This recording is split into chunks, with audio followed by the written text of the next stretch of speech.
Guys, welcome back. It's day 22 in our 30-day total transformation program. And every day we're stepping a little more into our strength and into our joy. And each day we're getting a little bit better at giving our love and really gifting our presence to the world around us. One of the keys of this process is to recognize that there's no ultimate destination. The path is the destination, and learning how to spend each day in joy and each day in love and each day in service is what this training program is all about. America, we are in such a rush to get somewhere that we sacrifice now. And now is all we have. And so in this training, I'm really here to ground you into the source of your power, the source of your truth, and the source of your joy. Today's training is about service. And this is really key to this program because I believe this with all my heart. In fact, I know this to be true. It is impossible to uplift, support, and elevate another person without being uplifted and supported. And it's equally impossible to tear down and make another person small without being torn down and made small. And so this chapter on service is about our connection and how we work and how we elevate and how we really get to know love and joy in the world. The ABC's definition of service. The path to our highest joy is found in taking loving action on behalf of our family, friends, community, and world. And so let's talk about service. Let's talk about making sacrifices, loving sacrifices for people that we love.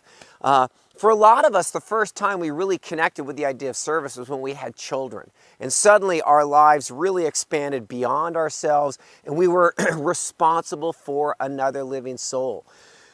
I was fortunate to be able to care for my dad in the last few months of his life, along with my brother and his family.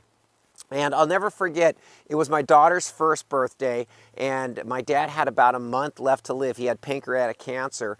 And I want you to imagine the juxtaposition of emotions between the elation of your little girl's first steps and then watching the man that you really loved and respected your whole life lose his strength and power. And I'll never forget, on her birthday, we went for a walk, and we walked down to these very woods, and I had to be about 46 at the time. So I was holding my daughter's hand with one hand, I was holding my dad's hand with the other, and here I was, this man in between, and I was loving and I was serving both of them. And the joy that I got from being able to care for my dad. And you know, you hear horror stories about having to bathe your parents or shave your parents or clean up after your parents. And there was nothing horrible about it. My dad had spent his entire life in service to me. And in the end, I had an opportunity to love and serve him. And it wasn't horrific, it was really beautiful. And for that understanding and opportunity, I'm eternally grateful. So let's get into our training chapter. Let's get into this muscle on service. Skill number one, I want you to recognize that we are pack animals. We were not meant to be alone. If you look at all the great achievements in life, they were built by teams. And I don't care if we're looking at the first summit of Mount Everest with Sir Edmund Hillary and Tenzing Norgay, there was an entire team that got them there. You can be looking at Bill Gates' story, Steve Jobs, any Olympian has all been a part of a team. And so the beauty of our lives when we are working in harmony is that we love and we celebrate individual achievement. But all individual achievement is built on the shoulders and efforts of others. And so the first skill set we're focusing on in our service chapter is to recognize we're members of a team. You know, I love Disneyland, and I've imagined what it would be like to be on a ride or be in Disneyland all by yourself. And the magic would really go away. I mean, imagine you're kind of on a ride, it's like, woo, and there's no one to share it with. So we're pack animals, and we rise and we fall as we elevate and support the people around us. So that's skill set number one. Skill set number two, this is really cool. We have one body and one spirit.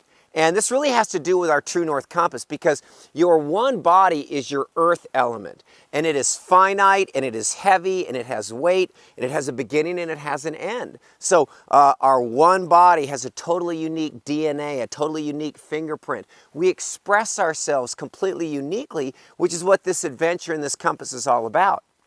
We also have one spirit. And when I say one spirit, I mean universally. We are all connected. And the great illusion is that somehow I'm separate from you.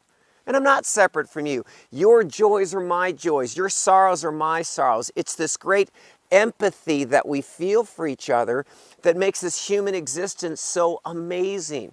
And when I watch an Olympian stand on a podium and win that medal for their country, I get tears and I get goosebumps.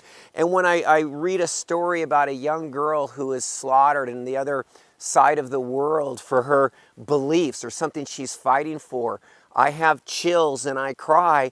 And it's because you and I are endless and we're all in this together. And so when you recognize that, I have one body, but we are one spirit, it changes the way you act.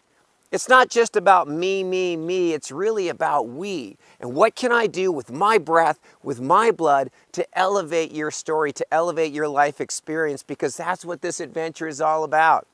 So the step number one is to remember that we are members of a pack. We're pack animals. Step number two is to recognize, yes, you have one body that is finite, that you get to express your love and joy in, but you have one spirit that is infinite. Think about that. And now, step number three, give and let give. I know a whole lot of people who love to give, and the reason why we love to give is because it feels great.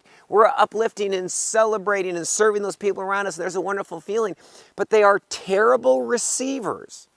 And I want you to see if maybe you're guilty of this. Do you let other people love you? Do you let other people serve you? Do you let other people support you? Because if you don't, that's actually very selfish. Because you're getting all the joy of giving and you're getting all the joy of serving, but you're not letting other people have access to that same level of joy for serving you. So those are our three skills in this chapter on service. So the first is to remember we're pack animals. We don't succeed alone. We succeed as part of a team, as part of a tribe. The other thing to remember is while we have one body that's finite, our spirits are infinite and we are all connected and we do impact each other. And so that's why service is such a powerful tool. When I love another person, I am in love. And then number three, it's give and let give. So give, yes, serve, do that, and then open yourself up to being served and loved by other people, because that's part of this dance that we're celebrating together. So that's it. That's the meat of our section on service. Go get your True North journals. Come right back because we're going to get into the training, and that's where we move our lives forward. Okay, guys, welcome back. You've opened your beautiful True North journals, and let's look at our exercises on service. Exercise number one is I want you to list just daily common acts of service that you do without even thinking about it. When you see trash, do you pick it up? Are you there to help a neighbor? Do you donate your time? Do you give blood? Do you give old clothes to Goodwill, things you don't need anymore? So what are some kind of daily, weekly acts of service you do without even thinking about it? So that's number one. Number two, what are the service organizations, exercise two, what are the service organizations you regularly support with your time? Because time is the greatest gift. And remember, in our ATR, part of your spiritual work is serving other people. So what are some of the groups you serve with your time? What are some of, now, number three is, what are some of the service organizations you support financially? Whatever you can, and it can be a dollar donation, it can be a small tithe, but it will make a difference. And then exercise number four is how many people do you serve through your profession? And there's a direct correlation between the number of people we serve professionally and the income we make. And so if you take a look at that, a teacher might only serve 30 students in a classroom. Well, if you write a book on education, you can go from serving 30 students to 300,000 students or 3 million students. And so let's take a look at how we are serving the world. Let's look at how we can serve the world better, because remember, when you serve another person, you serve yourself. When you uplift another person, you are uplifted. And that's it for our chapter on service. I love it. I love you. I'll see you tomorrow when we get into the truth of things. And until then, live and love fearlessly, and I will see you on the other side. Great job, guys.